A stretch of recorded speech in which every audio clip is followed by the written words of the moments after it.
essayer de faire rapidement pour laisser la place aux solutions. Niveau logement, plus de mal que de bien pour l'instant. On est très content de l'annonce du 2020 et les ressources communautaires, donc les comités de logement et tout. Vous faites du beau travail. Sinon, niveau mal, on trouve qu'il manque de soutien des autres paliers, des gouvernements, donc provincial et fédéral. Spéculation, beaucoup de mal. Une méconnaissance, une incompréhension des baux pour les locataires souvent. Il y a un problème de Airbnb.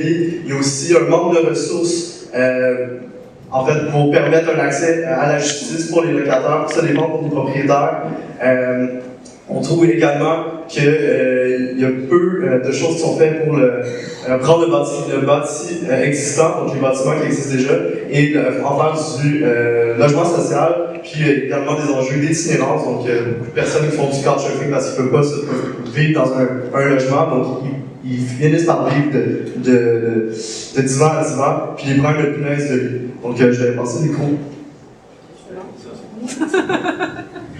OK, alors là, je vais parler de ce dont on rêve. C'était plus grand rôle du comité de logement, des logements et petits commerces, des objectifs clairs en habitation, de abolir le système de l'acceptation de l'offre du plus bas soumissionnaire pour les appels d'offres publics.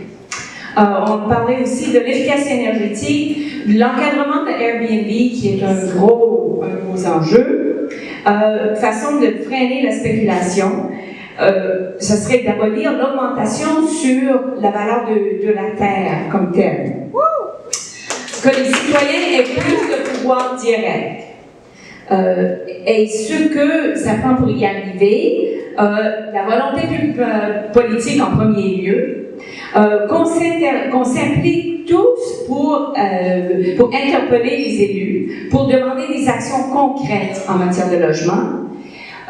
Et on parlait de différentes lois, règlements, taxes, etc.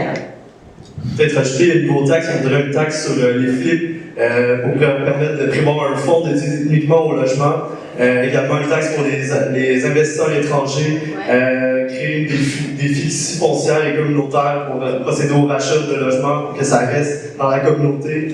Davantage de modèles de cohabitat. Donc plusieurs idées bien réglées, il ne reste plus beaucoup de temps, donc je vous invite à poursuivre la discussion plus tard. Merci.